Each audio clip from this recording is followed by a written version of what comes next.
आपने कभी सुना है 14 लोक? ये कोई कहानी नहीं, बल्कि एक गहरा आध्यात्मिक रहस्य। हमारे ब्रह्मांड में कुल 14 लोक माने गए हैं, 7 ऊपर और 7 नीचे। ऊपर के 7 लोक, इन लोकों में आत्मा ऊंचाई की ओर बढ़ती है, ज्ञान, शांति और मोक्ष की दिशा में। भूलोक, ये वो लोक है जहां हम सभी मनुष्य रहते। इसे मृत्यु लोक भी कहा जाता है, क्योंकि यहाँ जन्म और मृत्यु का चक्र चलता रहता है। भूवर लोक, ये लोक भूलोक और स्वर्ग लोक के बीच स्थित है। ये ऊर्जा रूपों का क्षेत्र है जो भौतिक और दिव्य लोकों को जोड़ता है। स्वर्ग लोक, देवताओं का लोक, जहां इंद्र और अन्य देवता निवास करते।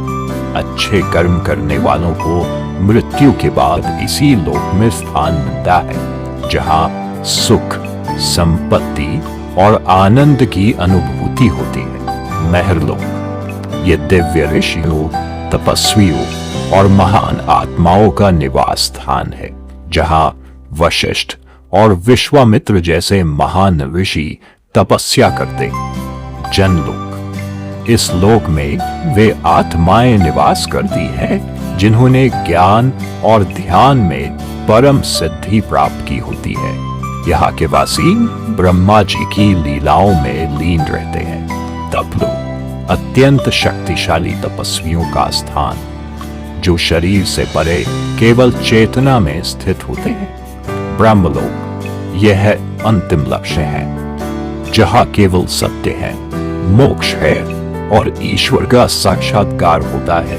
इन उर्दू लोकों में आत्मा का जाना मतलब है धीरे धीरे शुद्ध और जागरूक होना। अब बात करते हैं नीचे के 7 लोकों की। यहाँ भोग, मोह और भ्रम ज्यादा होता है। अतल लोक, राक्षसों और मायावी शक्तियों का घर। वितल लोक, जहाँ कामनाएं और भोग हावी रहते।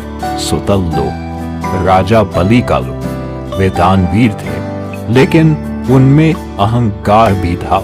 रसातल लोक, जहां भ्रम, लालच और अज्ञान का घना अंधेरा है। तालातल लोक, छल, धोखा और झूठ से भरा हुआ लोक। महातल लोक, जहां अंधकार और अहंकार का बोलबाला।